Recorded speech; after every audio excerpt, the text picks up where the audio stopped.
गणपति गुरु गौरी गिरा गोस्वामी गिरिजेश सहित शारदा नर्मदा वाय हृदय प्रदेश बंदो हनुमत लखन संग रिपुहन भरत सुजान सिया राम के पद कमल सिया राम जी को नमन गाऊं मानस गान सियावर रामचंद्र की जय।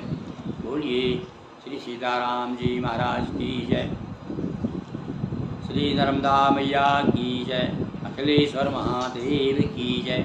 श्री सेवा संत नर्मदा मंदिरम से विगत 165 दिनों से आपको निरंतर श्री रामचरितमानस का एक दोहे के अंतर्गत जितने भी चौपाइयाँ आती हैं 1 2 3 4 कहीं 5 है, कहीं 7 है, कहीं 10 है, इस प्रकार से रोज सुनाई जा रही हैं।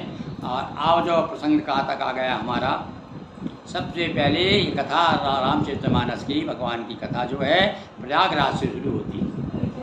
आज जिस प्रकार से दूसरी जाति जी ने रामचरितमानस अयोध्या जी से शुरू की, इसी प्रकार से सबसे पहले कथा भरद्वाज जी ऋषि को याज्ञवल्क्य जी ने सुनाई।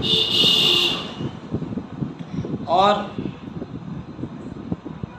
सबसे पहले यही पूछा कि ये जो राम कौन है, वो दशरथ के बेटे हैं कि कौन से राम है, और राम यदि ईश्वर है, परम ब्रह्म है, तो किस कारण से नहीं ऐसी क्या जरूरत पड़ गई या ऊपर से उतर के नीचे आने। अवतार का मतलब होता अवतरण आने, नीचे आना। अब क्या जरूरत पड़ गई नहीं अवतार लेने की, तो फिर बताते अरे अवतार लेने के कई कारण हैं। अब एकदम सुनाना शुरू कर दिया उन्होंने। बोले जय विजय के कारण एक बार भगवान ने अवतार लिया, एक बार नारद जी ने श्राप दे दिया था रुद्रगणों को, इसलिए आए।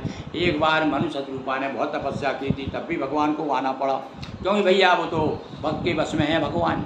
और एक बार राजा प्रताप भानु थे, वो भी एक षड्यंत्र के शिकार हो गए थे। एक कपट मुनि ने चक्कर में ले लिया था उनको। ऐसे भक्त हो गए थे कि वो ही भगवान मानते थे उनको। तो अब वो उन्होंने बताया, उनको अपने जाल में फंसा लिया और कहा सुनो, एक केवल ब्राह्मण ही है जो अपनी तपस्या के बल से जीत नहीं सकते इसे कोई, उसकी तपस्या का बल है उसके पास में। तो इसलिए ये उपाय मैं बताता हूँ, पर ये उपाय जो है छठवें दिन किसी को तुमने किसी को यदि बता दिया तो छठवें दिन में सब कुछ तुम्हारा खत्म हो जाएगा। तो अपना मिलना जो अपन जो मुलाकात हुई है, जो मैं उपाय बता रहा हूँ, किसी को बताओगे नहीं, उनको पक्का कर लिया। और क्यों, तब कहते ताते तो मैं बर जो राजा कहे कथा तब परम काजा, तेरा नाश हो, तेरा नुकसान हो जाएगा। छठे श्रवण यह परत कहानी, नाश तुम्हार सत्य मम सत्यवाद कह रहा हूँ मैं। तूने यदि किसी जाके कह दिया तो समझ लेना तेरा सत्यानाश हो जाएगा, सब बराबर राजपाट सब कुछ हो जाएगा बराबर। ऐ प्रगटे अथवा दिज श्रापा, नाम तो नाश तो सुन भानु प्रतापा। और या तो जिसका श्राप, या तो ब्राह्मण श्राप से मरेगा तू, या पर जो अपनी जो बात हुई है तूने कहीं खोल दी पोल, बता दिया किसी को कि हमें ऐसे ऐसे मिले थे हमारे बहुत बड़े महात्मा, तो फिर तेरा नाश निश्चित है। सत्यनाथ मद पद गई न प्रभाखा, दिज गुरु को कहु को राखा, राखे गुरु जो को विधाता, गुरु विरोध नहीं को जगत राता। देखो बड़े ज्ञान की बात कर रहा है, पर इस समय तो पूरी तरह से उसके चक्र में प्रभाव में है। राजा ने मुनि के चरण पकड़ के, खुद राजा कह रहा है कि महाराज मैं जानता हूँ इस बात को कि गुरु और ब्राह्मण जो बात को नाराज हो जाए तो उन्हें मनाने वाला भगवान भी नहीं है, उनके कोप से कोई बचा नहीं सकता। जो न चला वो हम कहें तुम्हारे, वो नाश नहीं सोचे हमारे। आपको निश्चित रूप से हमको इसकी चिंता नहीं है, मेरा मन तो है प्रभु। ये कई डरपत मन मोरा, प्रभु मई देव श्रापवती घोरा। अब डरा तो दिया ही था। और भैया जब सामने वाला जो जिसको हम समर्पित हो गए वो ही कह रहा है कि ब्राह्मणी का श्राप सबसे घोर होता है, तो हाँ महाराज आप सही कह रहे हो। इसलिए अब तो मेरा मन आपने मोर डरा दिया, मुझे बहुत भयभीत हूँ मैं। जो न चला वो और होम विप्र बस कवन विधि, कहो कृपा करिसो तुम्हें तज दीन दयाल निज हितु न देखूं।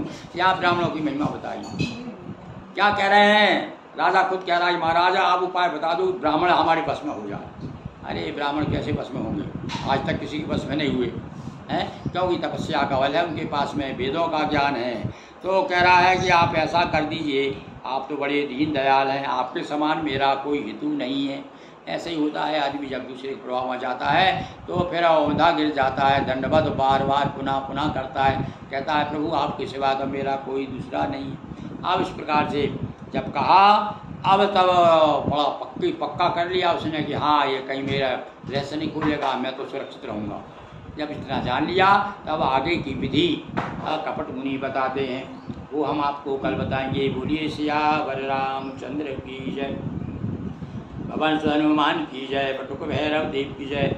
हर हर महादेव शंभो।